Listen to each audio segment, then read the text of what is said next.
Évangile selon Marc, chapitre 3. Premier paragraphe, versets 1 à 6.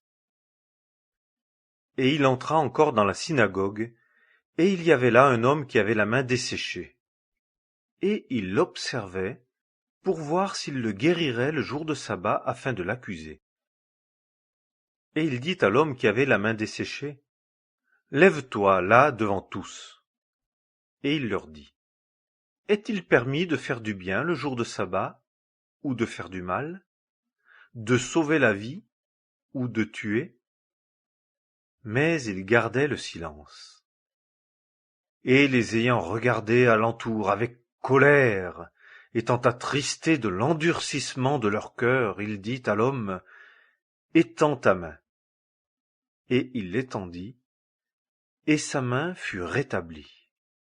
Et les pharisiens, sortant aussitôt avec les Hérodiens, tinrent conseil contre lui pour le faire périr.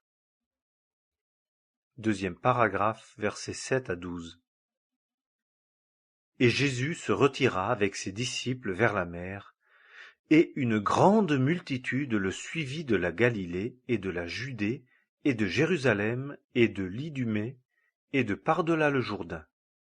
Et ceux des environs de Tyr et de Sidon, une grande multitude, ayant entendu les choses qu'il faisait, vinrent vers lui. Et il dit à ses disciples qu'une petite nacelle fût là à sa disposition, à cause de la foule, afin qu'elle ne le pressât pas, car il en guérit beaucoup, de sorte que tous ceux qui étaient affligés de quelque fléau se jetaient sur lui, afin de le toucher. Et les esprits immondes, quand ils le voyaient, se jetaient devant lui et s'écriaient, disant, « Tu es le Fils de Dieu. » Et il leur défendait très expressément de le faire connaître.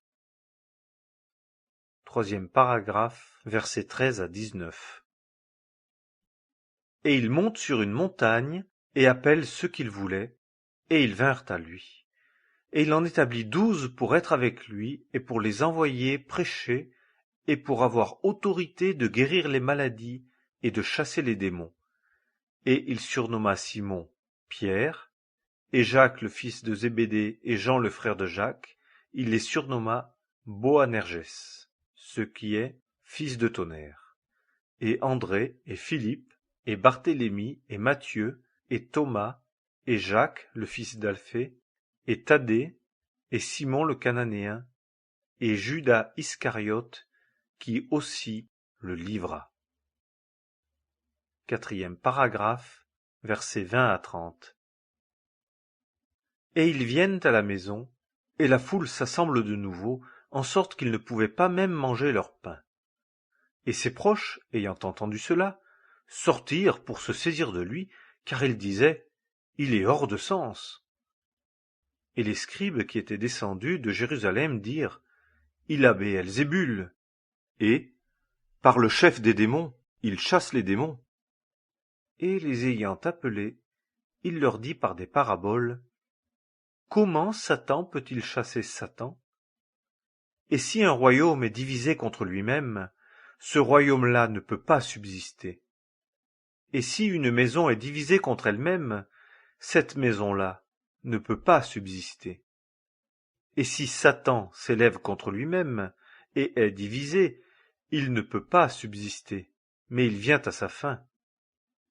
Nul ne peut entrer dans la maison de l'homme fort et piller ses biens, si premièrement il n'a lié l'homme fort, et alors il pillera sa maison.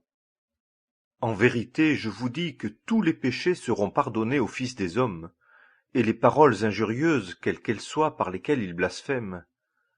Mais quiconque proférera des paroles injurieuses contre l'Esprit Saint n'aura jamais de pardon, mais il est passible du jugement éternel.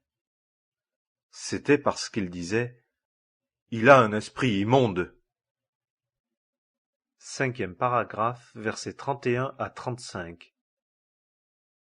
Ses frères et sa mère donc viennent, et se tenant dehors, ils l'envoyèrent appeler. Et la foule était assise autour de lui. Et on lui dit, « Voici, ta mère et tes frères là dehors te cherchent. » Et il leur répondit, disant, « Qui est ma mère?